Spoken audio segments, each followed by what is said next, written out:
Welcome to the Alcohol-Free Lifestyle Podcast, where you learn to live a life of health, wealth, love, and happiness. Coach Victoria, what is fading effect bias and why is it relevant?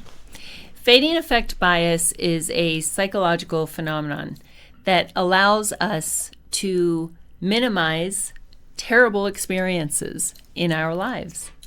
It really serves us as human beings. In fact, it's part of the reason that we have continued to survive as a species. I'm a mother of 4. When I was pregnant with my first child and going through labor and delivery, I said, "Oh Lord, I'm never doing this again." And yet, there I was 2 years later doing it again, and then again, and again. Fading effect bias. I forgot how hard it was. And instead, I was attached to the beauty of it. So that serves us really well as a species. Not so much when it comes to alcohol use disorder. From personal and professional experience, I have countless stories of hearing, "Am I crazy? Why in the world would I go back to this?" I had just started to get some momentum. I had lost some weight, I was less bloated, I was more productive, and then I got drunk again. I've lived it and I've seen it. Fading effect bias is critical. If I had known about this back when I was on that merry-go-round, it could have possibly saved me some suffering. It's highly effective as we educate our members around why in the world did you stay in that cycle. It helps also create some self-compassion and understanding that they're not alone, they're not crazy, they're not broken. So someone comes into alcohol-free lifestyle and they're excited.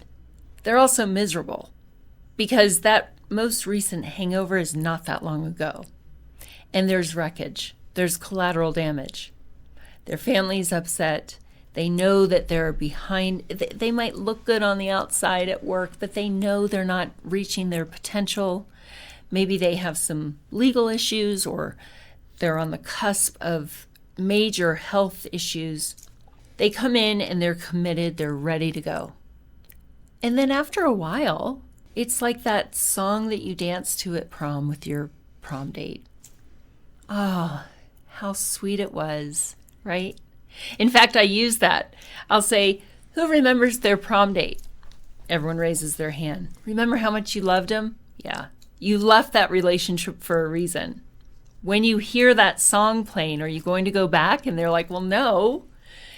And yet it doesn't work that way with alcohol. When we hear that song playing, we remember the fun parts of drinking. "Oh my gosh, remember that time? Remember that? It was so hilarious. Oh, that was such a romantic dinner." What we don't remember is what happened later in the day. What happened after the romantic dinner, the beautiful glass of red wine at dinner. What happened after dinner? Do you remember what happened after dinner? What about the arguments? What about the sloppiness? What about the bruise the next morning? Where'd that come from? The nausea, the dry mouth, all the things. We don't pay attention to it anymore. And so in our program, as we've talked about, we do not dwell in the past. We don't do what in AA they call a drunkalogue. I don't need to hear what happened. But we do have a quiet awareness, a quiet memory of what it was like, so that when fading effect bias occurs, and it will, you can gently, with compassion, say to yourself, "I understand that you're reminded of the good times.